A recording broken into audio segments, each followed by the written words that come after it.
Paz do Senhor, irmão Rafael, graça e paz, boa noite. Aleluias. Vamos chegando aí, os irmãos. Louvado seja Deus. Teremos uma live maravilhosa hoje, para a honra e glória do nosso Senhor. Vamos chamando os irmãos. Vamos colocando ali os nossos grupos. Hoje nós teremos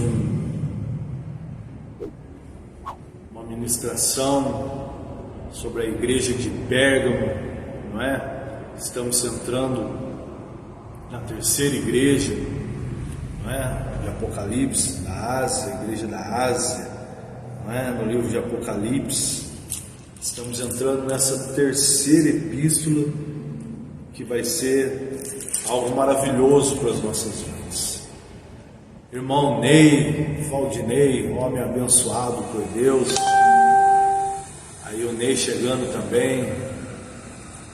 Paula, louvado seja Deus. Vamos chegando, meus irmãos. Vamos compartilhando já essa live. Vá deixando o seu comentário. Que hoje nós teremos aí uma meditação muito importante no que diz respeito a esta terceira carta que Deus fala a Jesus que fosse entregue ao apóstolo João, para que ele pudesse então fazer com que essa carta chegasse a todos os anjos, os líderes das igrejas da Ásia, para que pudesse então ter a continuidade no propósito, no plano, no desejo de Deus de fortalecer cada vez mais e mais a igreja, e a igreja poder então vencer as batalhas. As epístolas, queridos, é como se fosse um tipo de exortação acompanhado de uma correção, para que pudesse acontecer o ajuste espiritual na forma de trabalho, na forma de condução, na forma de fé e na forma da luta. Deus faz com que isso seja entregue ao nosso Senhor Jesus Cristo, e Ele entrega para o seu servo João, e João se encarrega agora de escrever essas epístolas, essas cartas a todos os anjos das igrejas locais na época na Ásia, que era muito importante para que a igreja estivesse atenta a tudo aquilo que estava acontecendo, para que a igreja pudesse abrir os olhos e ter então a compreensão dos propósitos divinos e de tudo aquilo que Deus tinha para eles, como costuma ainda ter para cada um de nós nos dias de hoje. O Senhor não esqueceu a sua igreja. João diz que ele anda, aleluia, no meio dos castiçais de ouro, aleluia. Então Deus continua andando no meio da sua igreja. Deus continua fazendo com que Jesus cuide da sua igreja através da sua palavra, através da sua presença, através da sua revelação, que é manifesta em nós através da divina revelação do Espírito Santo. E hoje nós vamos dar continuidade.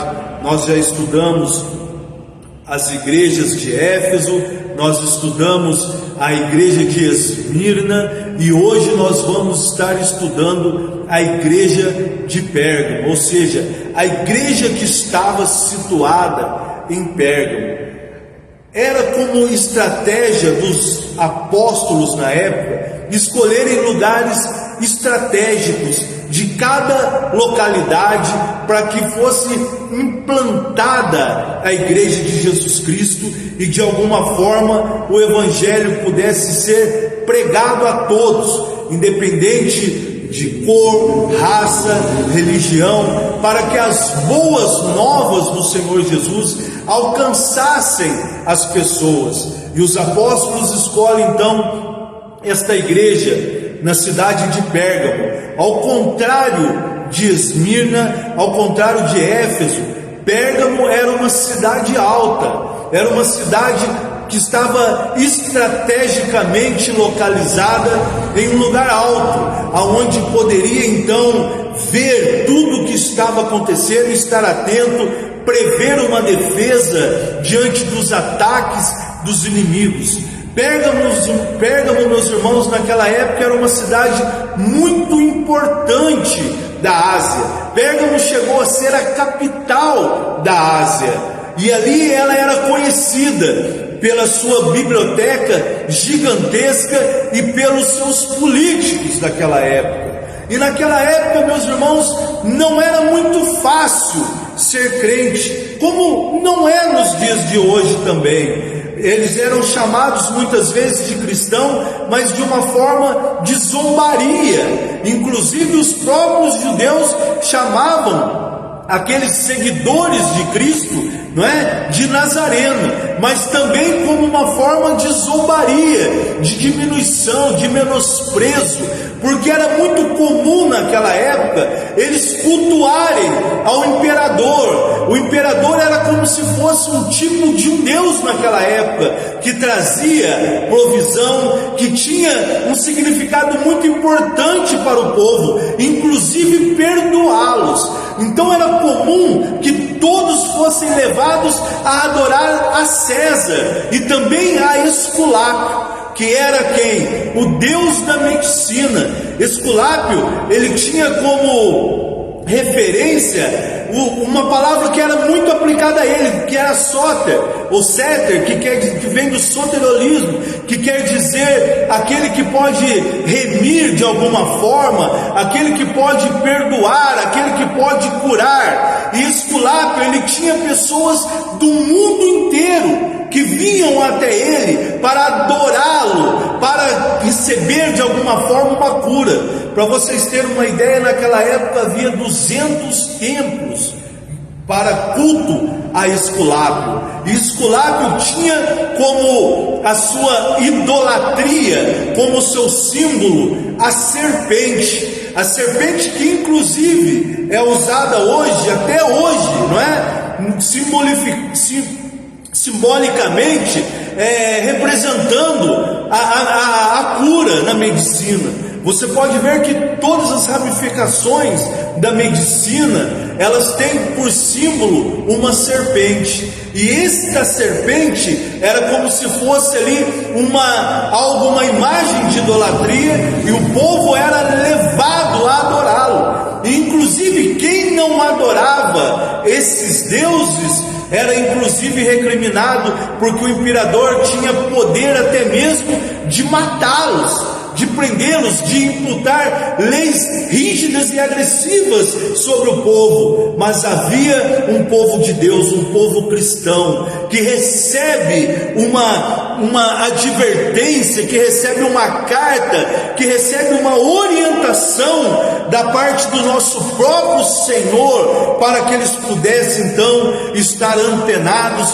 manter-se firmes no propósito e receber o que Deus tem preparado para eles e continua tendo para cada um de nós. Eu sempre digo que, embora muitas passagens na Bíblia, inclusive em Apocalipse, elas podem ser interpretadas literalmente nos acontecimentos, como também muitas delas trazem um significado espiritual, trazem um ensinamento, uma resposta a tudo aquilo que muitas vezes existe a necessidade de aprendermos, para que possamos ser fortalecidos na fé e não cairmos no engano espiritual que Satanás infelizmente tem colocado na vida de muitas pessoas. Então eu gostaria de iniciar essa leitura e que nós possamos ouvir de tudo e aplicar na nossa vida aquilo que trará edificação, aquilo que trará fortalecimento para a nossa fé e irá de alguma forma combater as mazelas, os enganos e tudo aquilo que muitas vezes nós não percebemos, mas estamos vivendo na nossa vida. E nessa epístola à igreja de Pérgamo, que se encontra no livro de Apocalipse, no capítulo número 2, no versículo 12. Se você estiver com a sua Bíblia aí, abra, acompanhe comigo, faça as anotações, permita que Deus fale com você através do Espírito Santo. Deixe o seu comentário, deixe também o seu pedido de oração, porque no final dessa live nós vamos estar buscando ao Senhor em prol da sua vida, em prol da sua necessidade, e eu tenho certeza que esta palavra que edifica encontrará morada no seu coração e trará fortalecimento para a sua fé até a volta do nosso Senhor e Salvador Jesus Cristo. E Apocalipse capítulo 2, versículo 12 diz assim: e ao anjo da igreja que está em Pérgamo, escreve: isto diz aquele que tem a espada aguda de 2 fios. Eu sei das tuas obras, onde habitas, que é onde está o trono de Satanás, e retém o meu nome, e não me negastes a minha fé. Anda ainda nos dias de Antipas, minha fiel testemunha, a qual foi morto entre vós, onde Satanás habita. Mas umas poucas coisas tenho contra ti, aleluia, porque tens lá os que seguem a doutrina de Balaão, o qual ensinava a Balaque lançar tropeço diante dos filhos de Israel, para que comessem dos sacrifícios da idolatria e se prostituíssem. Assim tens também os que seguem a doutrina dos nicolaítas, o que eu aborreço. Arrepende, pois, não em breve virei a ti, e contra eles batalharei com a espada da minha boca. Quem tem ouvidos, ouça o que o Espírito diz às igrejas. Ao que vencer, darei eu a comer do maná escondido, e dar-lhe-ei uma pedra branca, e na pedra um nome que está escrito, o qual ninguém conhece senão aquele que recebe. Que palavra maravilhosa, não é verdade, meus irmãos? Deus, ele tem promessas, aleluia, para todos aqueles que obedecem, que vivem na sua palavra, que combatem contra o pecado, que vivem uma vida de sujeição e submissão à sua palavra, que não apostam-se da fé, o qual Deus tem para cada um de nós.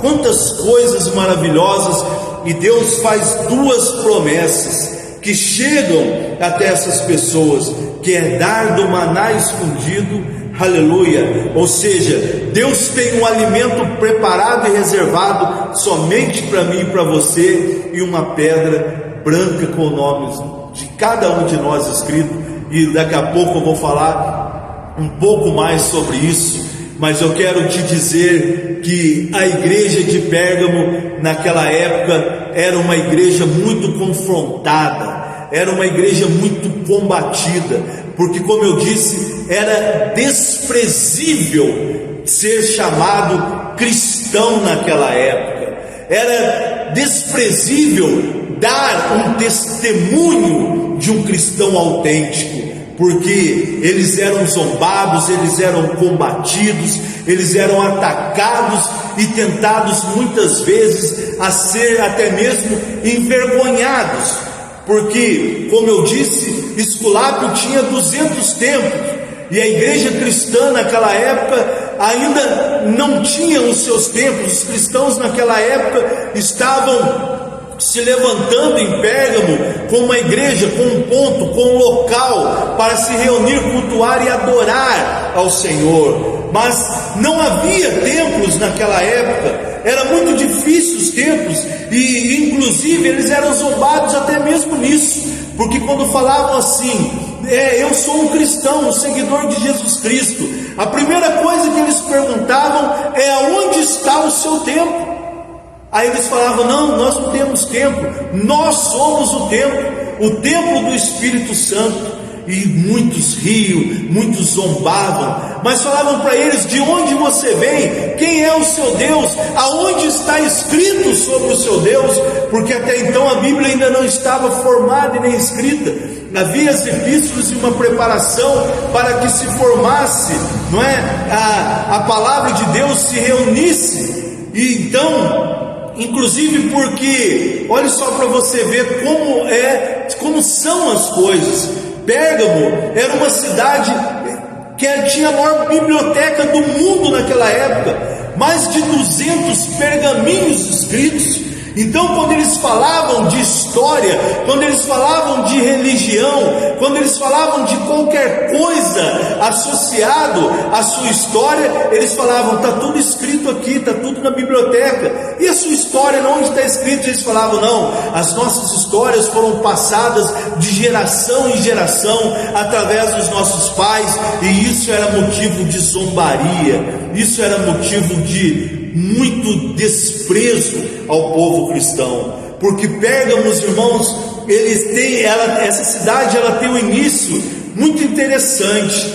Eles gostavam muito da escrita, e naquela época a maior biblioteca que existia, ela ficava no Egito.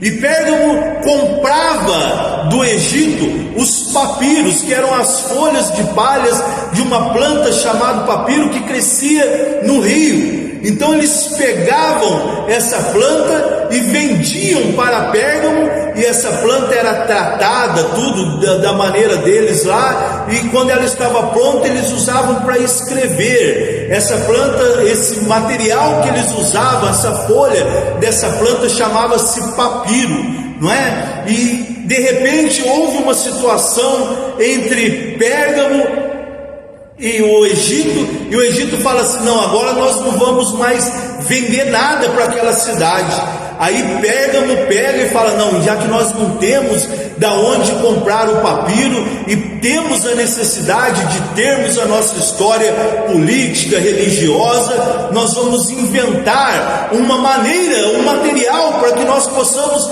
escrever e relatar as nossas próprias histórias, porque seremos a maior biblioteca, maior do que o Egito. Aí eles inventam então a escrita através de um couro de um animal. Esse couro era extraído do animal, eram passados por processos, e quando estavam prontos, eles separavam ali e começavam a escrever nesses couros. Então vem aí a palavra Pérgamo, que tem origem, ou melhor, vem aí a palavra pergaminho, que tem origem ao nome Pérgamo. Pergaminho então era esse couro, esse tipo de couro que era tratado para fazer a sua escrita.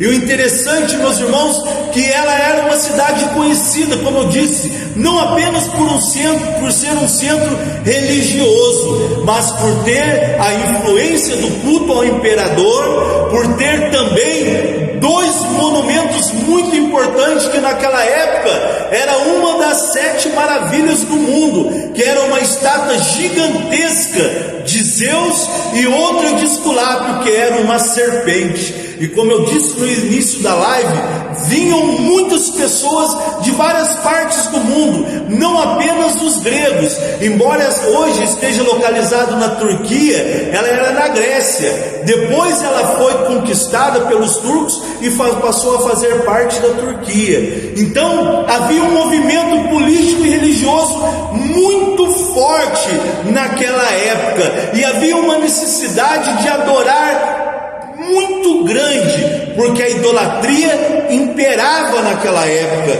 E quando o Senhor escreve esta epístola, não é? E fala para que João escrevesse essa epístola e entregasse ao anjo que estava ali comandando naquela igreja, batalhando pelaquela igreja, não é? Que muitos têm, existem, inclusive, há quem diga que cada igreja igreja tem também o seu anjo que batalha, mas eu tenho a evidência de que esse anjo também era uma pessoa física, alguém que estava ali naquele lugar, que pudesse transmitir esta mensagem a todos os cristãos, a todos os crentes daquela época. E o Senhor disse: isso diz aquele que tem a espada aguda de 2 fios. Ou seja, não era qualquer um que estava falando, mas era aquele que tem o poder na sua palavra. E inclusive em Hebreus diz que a palavra do Senhor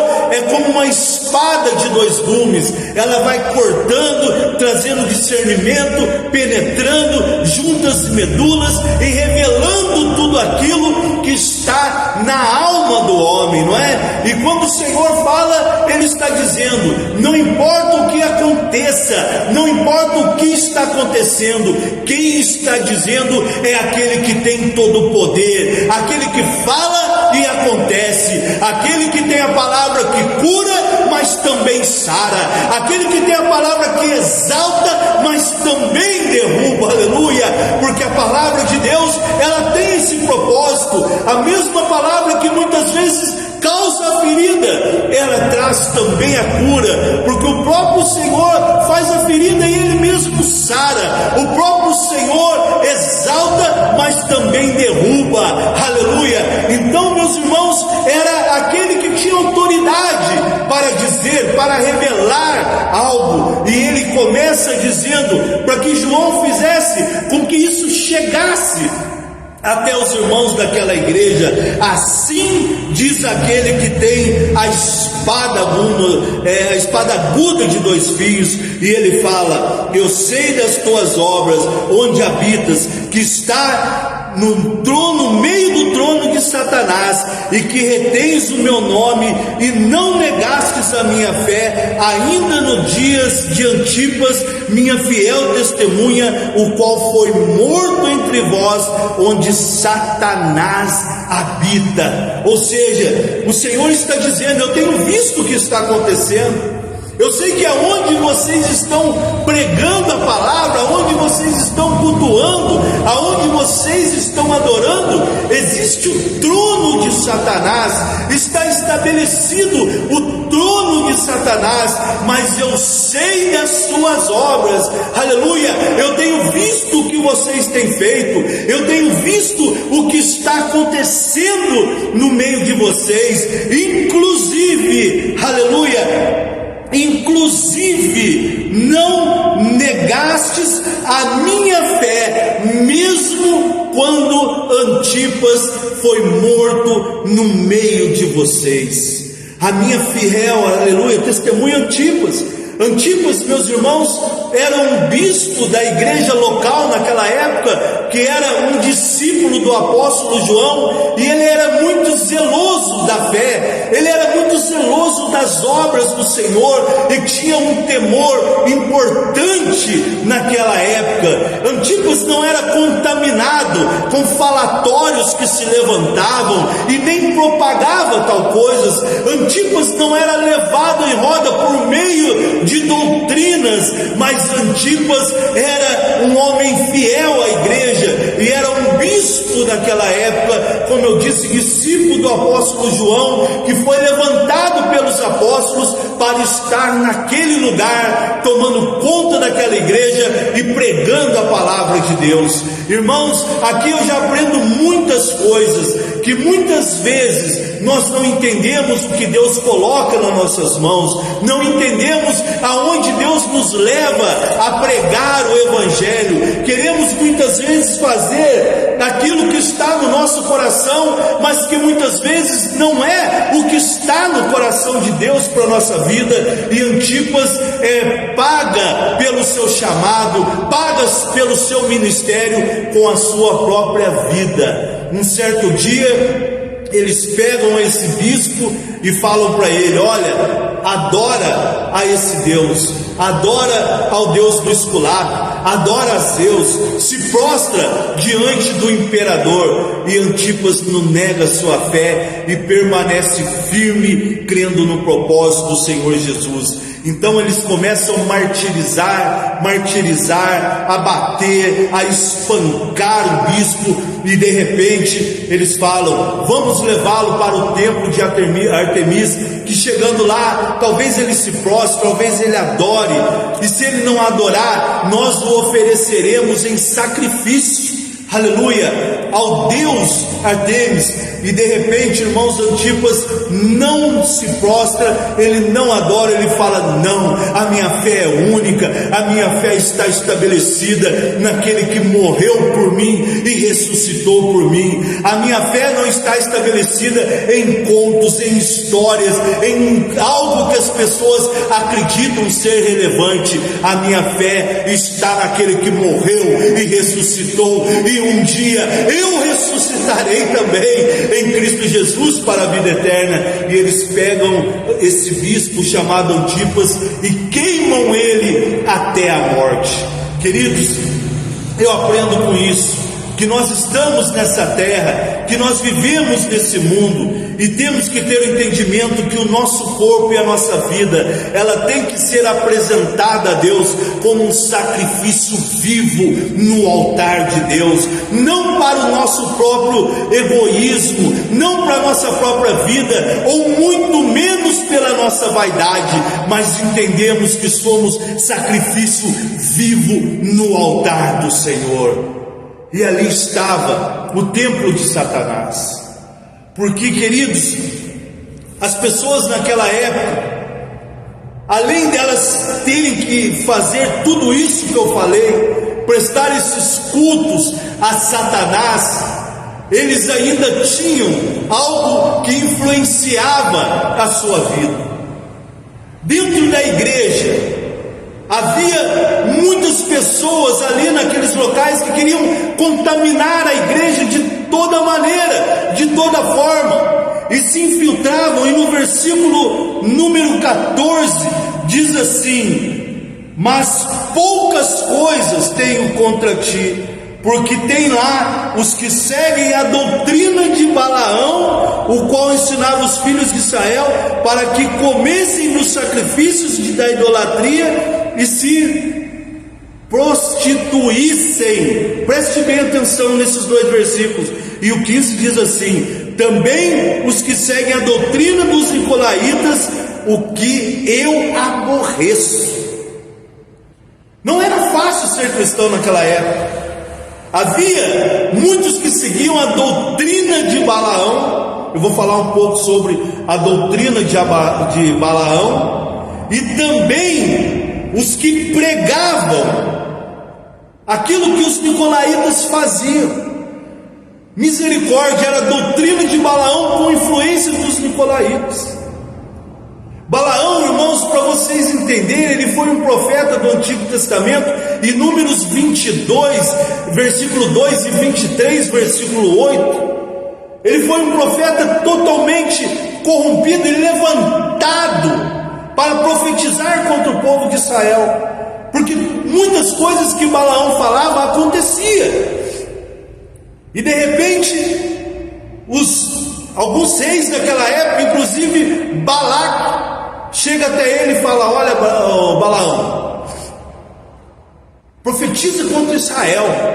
Eu quero que você amaldiçoe o povo de Israel, para que eles percam as suas batalhas, para que eles sejam enfraquecidos, para que eles sejam derrotados.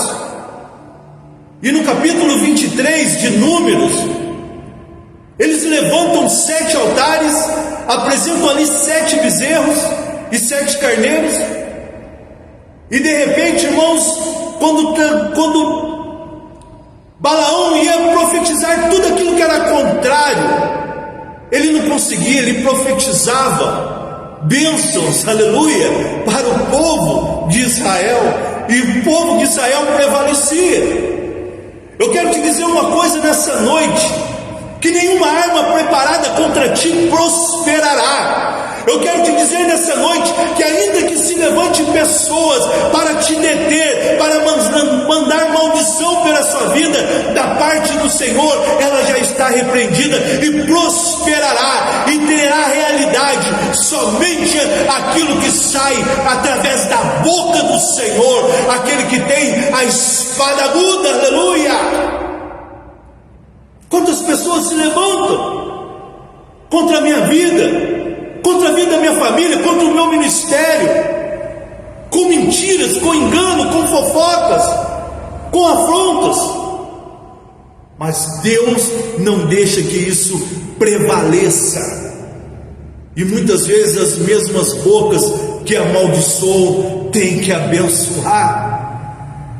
Porque Balaão pega e fala no versículo 8: como eu vou amaldiçoar aquilo que Deus abençoou, aquilo que já está abençoado? Ninguém pode trazer maldição aonde a bênção de Deus já foi estabelecida. Ele fala: como detestarei aquilo que Deus ama? Não tem como eu falar, porque a minha palavra, ela não tem força, ela não tem poder diante daquilo que Deus diz. Queridos, eu quero te dizer aquilo que a palavra do Senhor diz no Salmo 91, que 1000 cairão ao seu lado, 10.000 à sua direita, mas você não será atingido, porque o Senhor te guarda, o Senhor te protege, aleluia.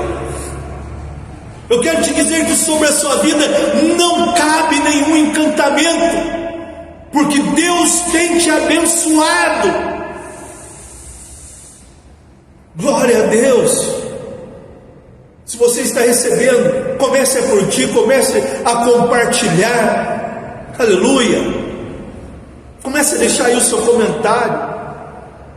Quando eu comecei a voltar a fazer esse estudo, que fazia alguns anos que eu não estudava, que eu não falava sobre as igrejas, e o livro de Apocalipse, eu fui visitado pelo Espírito Santo de uma forma tão poderosa. Foi no domingo passado, pela manhã, eu estava trabalhando, fazendo um serviço, e de repente o Espírito Santo chega naquele lugar e começa a encher meu coração da presença, da manifestação. E eu creio que se você está ouvindo essa palavra, está acompanhando essa live, algo sobrenatural também está acontecendo na sua vida. Deus está desfazendo doutrinas erradas, pensamentos errados, ensinamentos errados na tua vida e no teu coração, porque Ele tem um propósito de bênção para você e não de maldição. Talvez muitos tenham sido amaldiçoados com ensinamentos, com doutrinas erradas, que causam rebelião dentro da sua casa, rebelião dentro da sua casa, rebelião no seu trabalho, rebelião dentro da igreja. Mas Deus está desfazendo isso em nome de Jesus Cristo, aleluia. Oh, glória a Deus, porque assim diz aquele que tem a espada aguda de 2 fios, aleluia. Não é o pastor Júnior que está dizendo, mas é o que está na Bíblia Sagrada. Eles estavam sofrendo por causa da doutrina de Balaão. A doutrina de Balaão era uma doutrina de egoísmo, que buscava os seus próprios interesses, que se regozijavam em fortalecer o culto a Esculápio, o culto a Zeus, que faziam com que o povo se prostrasse ao imperador e reconhecesse como alguém soberano naquela época vivo e que tinha poderes. Aleluia. Não é diferente nos dias de hoje, meus irmãos. Ainda existem pessoas que se levantam desta forma.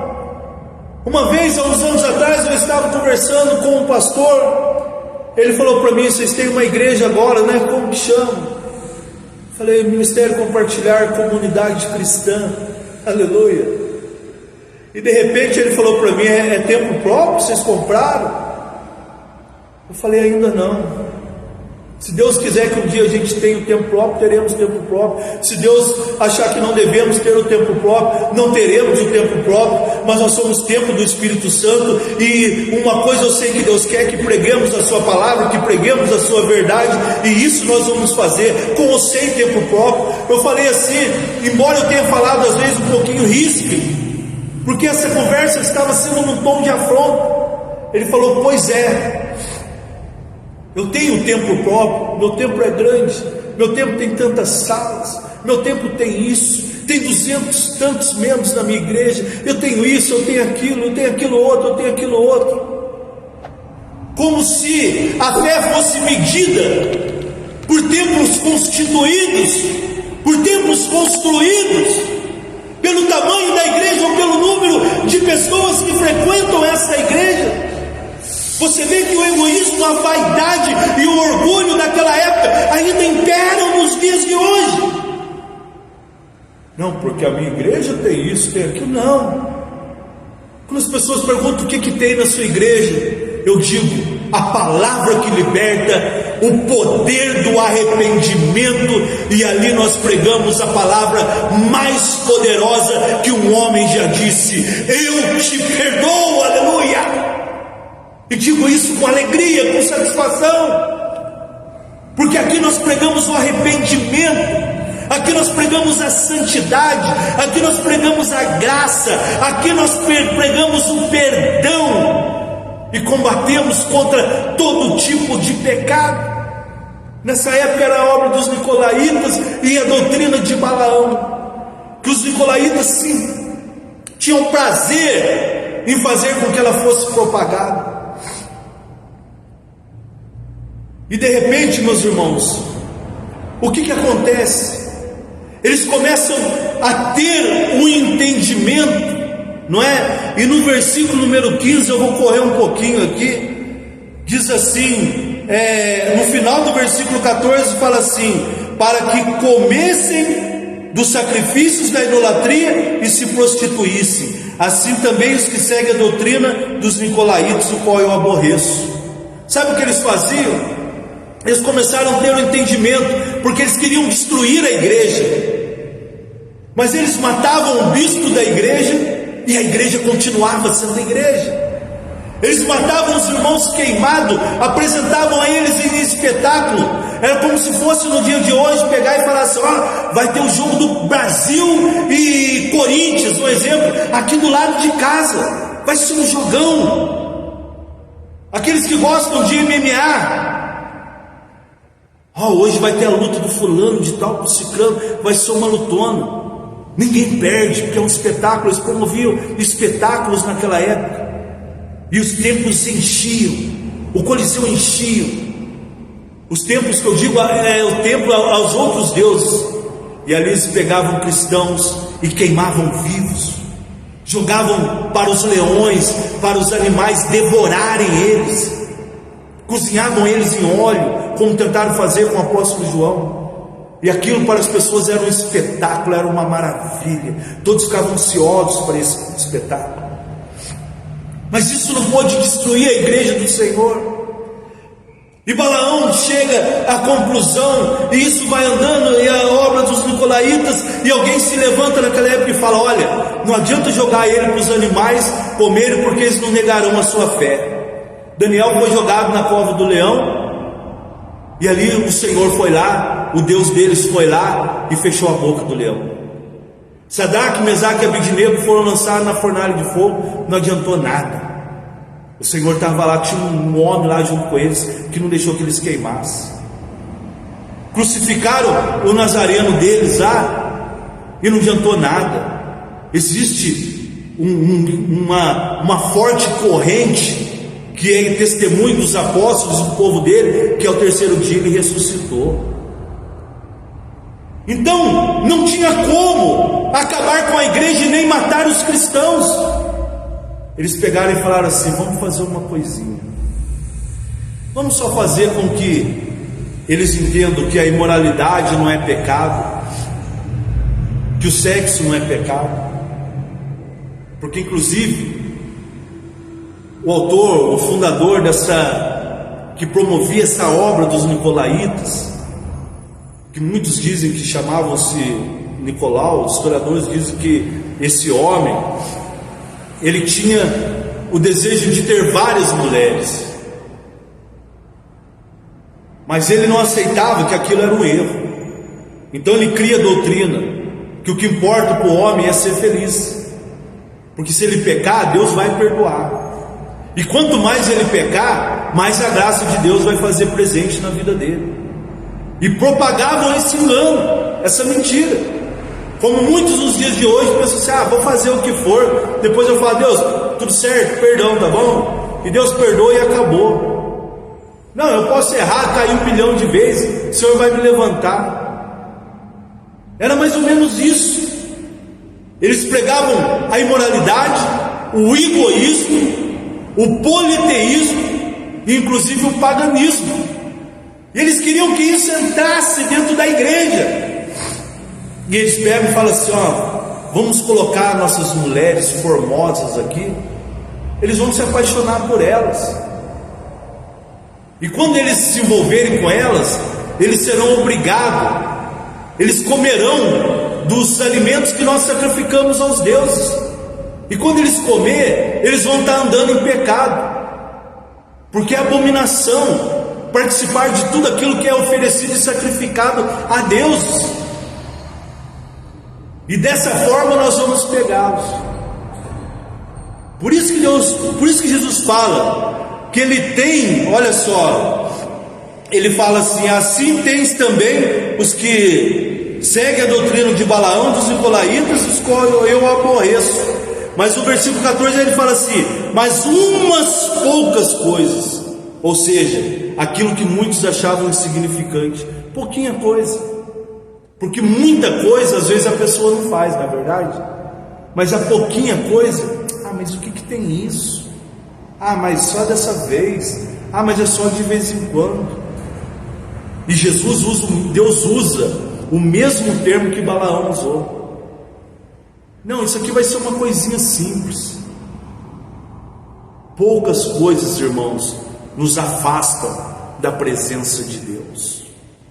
Não são apenas as grandes coisas, mas é aquele pensamento errado que é alimentado e sustentado até cair no coração e sair pela boca, em palavras ou em atitudes. São as pouquíssimas coisas.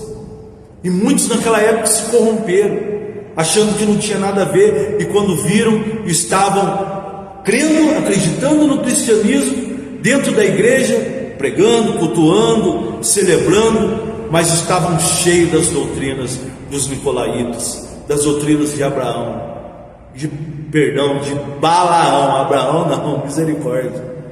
Como muitos hoje estão dentro da igreja, mas de braços dados com o mundo, vivendo o mundanismo dentro da sua vida, dentro da sua casa, dentro da sua igreja, e tentando levar isso para a igreja, que é o pior.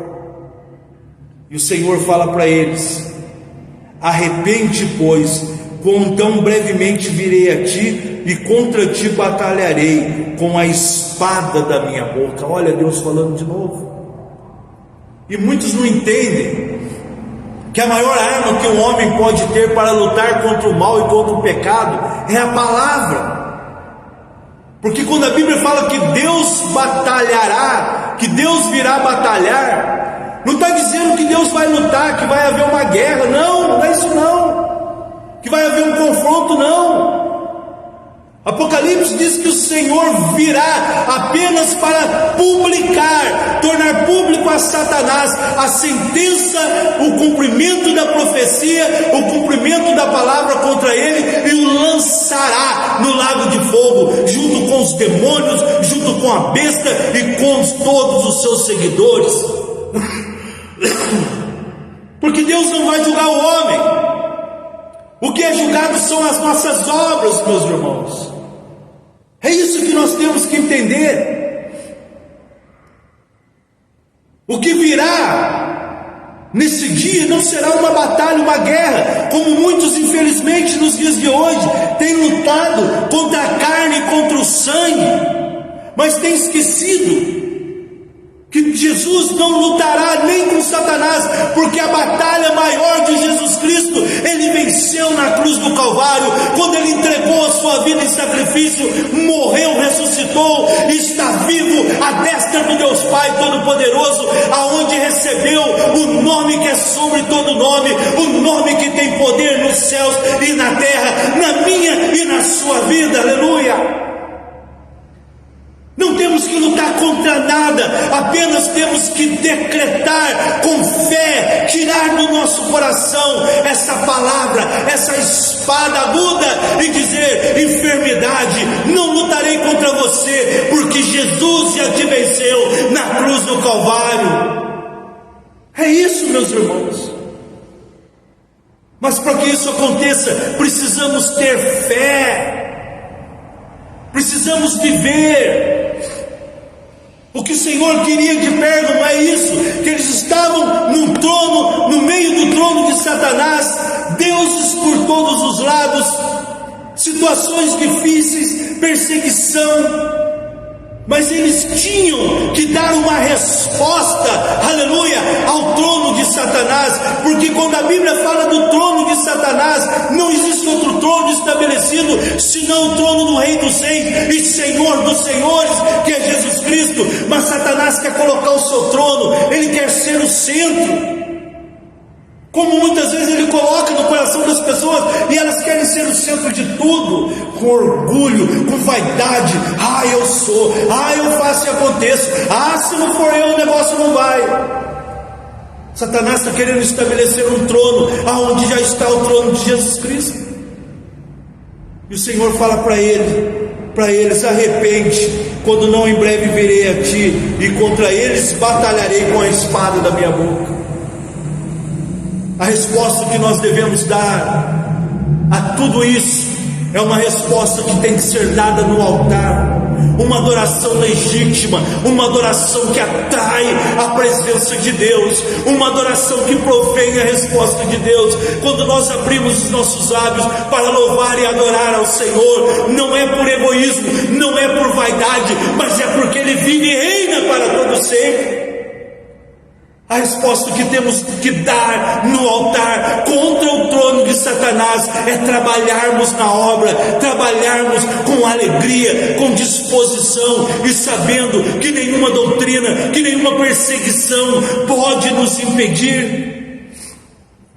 A resposta que temos que dar no altar contra o trono de Satanás, para que ele não seja estabelecido, é viver uma vida de santidade, é viver uma vida cheia da graça de Deus, é viver uma vida onde realmente eu não mais vivo, mas Cristo vive em mim. E o Senhor fala para eles: olha, arrependa, porque eu virei, eu chegarei. Olha que interessante que diz essa palavra, não em breve. Olha, em breve. Apocalipse capítulo 1 diz isso também, em breve, porque Deus não está associado a esse tempo. Isso foi escrito há quase 2000 anos atrás, mas esse em breve pode ter sido ontem, pode ter sido há 5 minutos atrás, porque Deus não está limitado e nem preso a tempo. O tempo do homem é o Cronos, aonde as horas, os minutos é estabelecido, e nós vivemos presos a esse tempo. Mas o Kairos é o tempo do Senhor, aonde um ano pode ser como 1000 e 1000 pode ser como 1. E ele fala: breve virei contra ti, arrepende.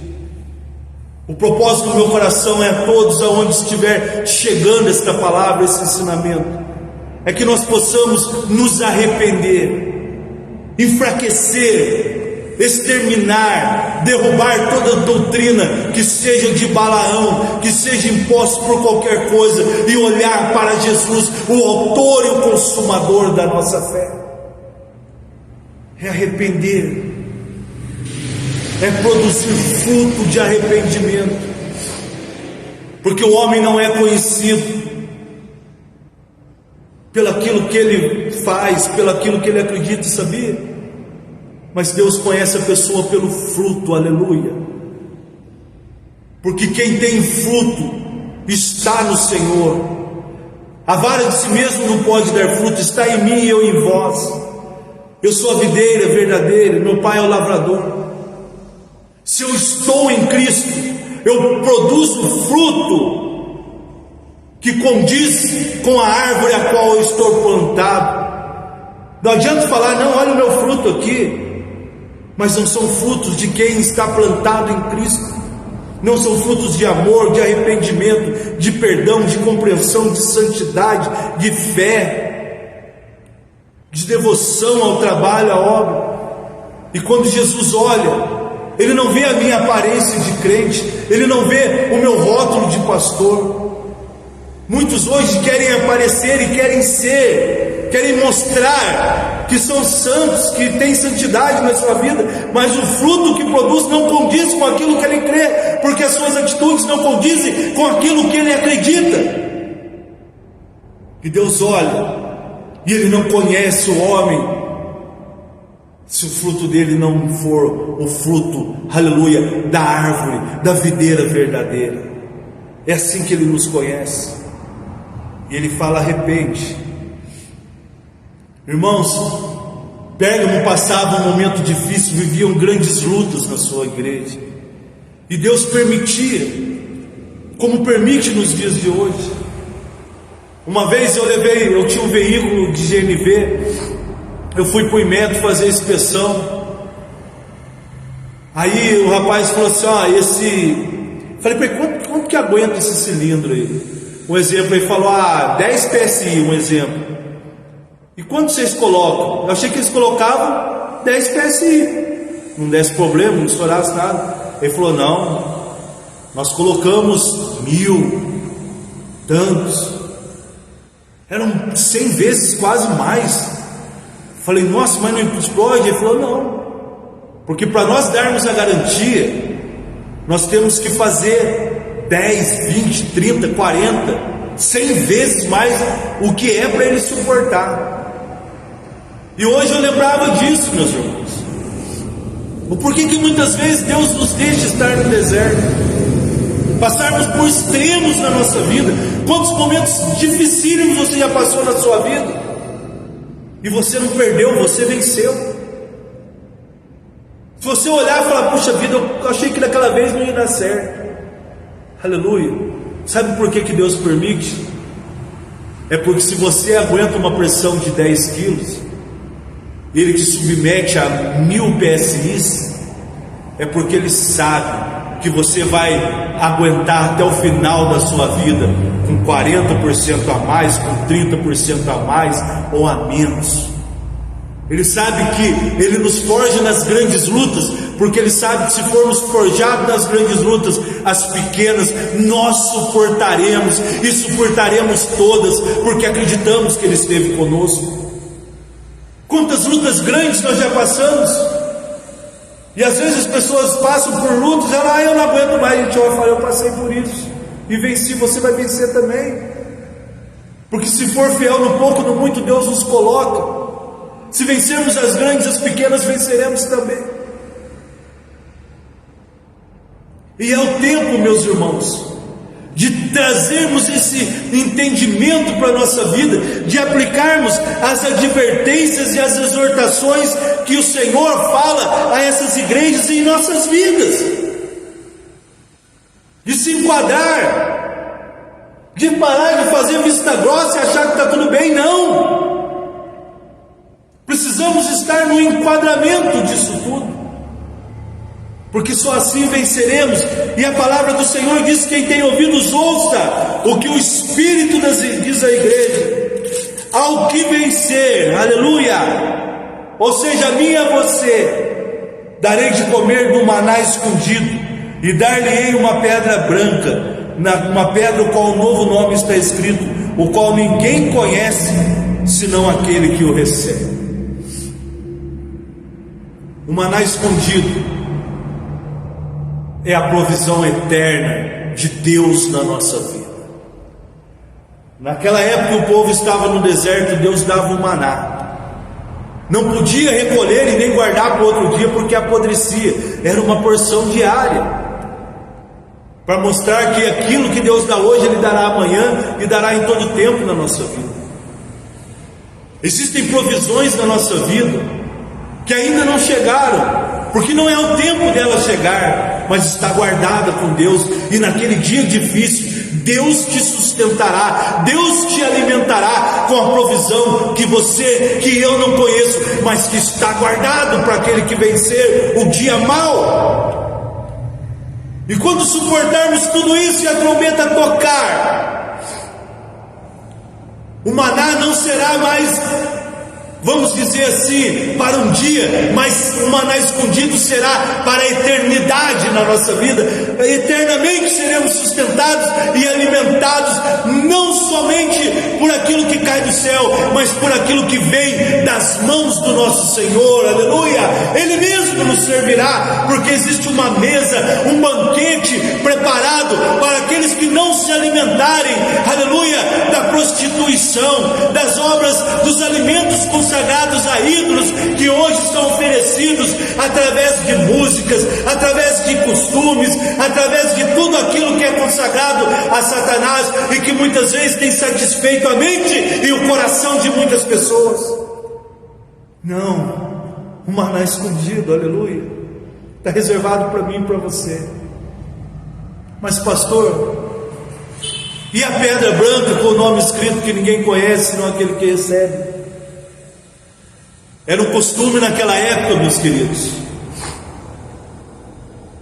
quando um pai reconhecia o seu filho, porque naquela época ainda havia muitas situações difíceis, os homens iam para a guerra, às vezes voltava, a mulher tinha concebido, havia todo um processo de reconhecimento. E quando um pai reconhecia o seu filho, ele pegava uma pedra branca e escrevia o seu nome naquela pedra e dava para o filho, o reconhecendo como filho. Naquele dia, o Senhor reconhecerá o vencedor, o Senhor nos reconhecerá como filho, aleluia. Ele nos dará uma pedra branca com um novo nome, como deu um novo nome a Abraão, que antes chamava Abrão, mas quando venceu na fé, quando lutou contra a incredulidade e sobre a incredulidade prevaleceu, Deus mudou esse nome e deu a ele um novo nome. Como deu a Jacó, que tinha um nome dado por seu pai, mas agora ele recebe um novo nome dado por Deus, que é Israel, príncipe de Deus. E tantos outros homens, como Saulo, que passou a se chamar Paulo, e tantas outras mulheres da Bíblia também, porque naquele dia, quando nós vencermos, como muitos que hoje dizem, não, mas Deus é meu pai, eu sou filho, e andam seguindo as obras do mundo, praticando a maldade, praticando a rebeldia, a desobediência, a insubmissão, combatendo por seus próprios desejos, pelo egoísmo, pela vaidade, pela arrogância. Chegarão naquele dia, verão a Deus e falarão, Pai, mas não receberão esse reconhecimento, essa paternidade.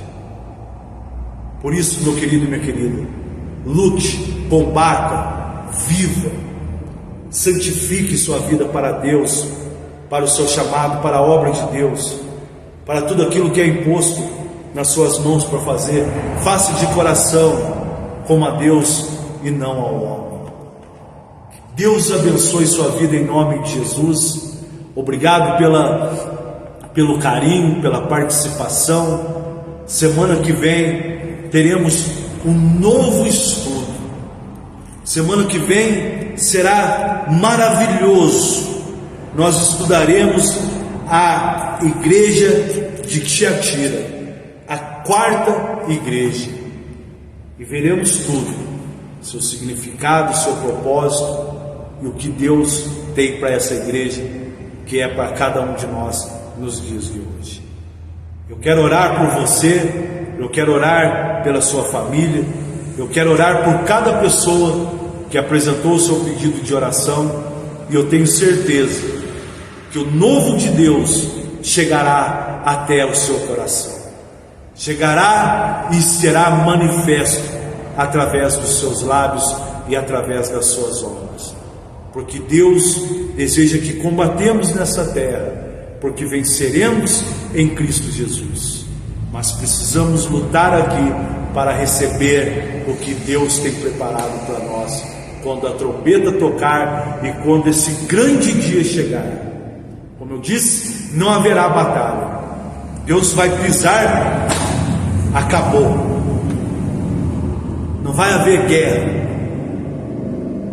porque toda guerra foi vencida por Jesus na cruz do Calvário, e Satanás sabe disso.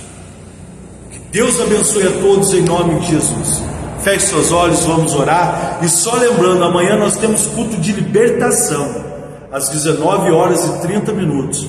Venha, participe, conheça a verdade e ela te libertará. Amém? Feche seus olhos. Papai querido, Deus amado, em nome do nosso Senhor e Salvador Jesus Cristo, eu te agradeço pela tua presença, eu te agradeço por tudo que o Senhor fez, está fazendo e irá fazer. Obrigado por essa palavra. Se houver alguém nesta hora lutando contra uma enfermidade, lutando contra algo que esteja combatendo e causando tristeza no seu coração, seja no ambiente familiar, profissional, seja no corpo físico, na mente, não importa. Senhor, existe uma palavra de vitória, existe uma sentença já vencida, já assinada, uma cédula que um dia era contrária contra nós, mas o Senhor arriscou, o Senhor nos libertou, o Senhor cravou-a na cruz para que nós hoje pudéssemos prevalecer. Existe uma palavra que nos liberta, que nos cura, existe uma palavra que nos traz paz, e esta palavra está no nome de Jesus Cristo, no nome que é sobre todo nome. Por isso, cure esta pessoa nessa hora, traz paz a esse coração, reverte esse quadro nesta vida que está entregue à idolatria, à prostituição, está se sacrificando a ídolos. Resgata ela e liberta ela, meu Deus, em nome de Jesus, e repreende esse espírito maligno de suicídio, meu Deus, porque no Senhor nós temos vida e vida em abundância. Eu abençoo a todos em nome de Jesus, e que o grande amor de Deus Pai, que a graça do nosso Senhor e Salvador Jesus Cristo, que a comunhão e a consolação do Espírito Santo seja com toda a igreja, desde agora e para todos sempre. Amém. Que Deus abençoe a todos. Até quinta-feira que vem, em nome do Senhor Jesus, com mais uma live do Ministério Compartilhar, uma palavra que edifica. Forte abraço e até lá.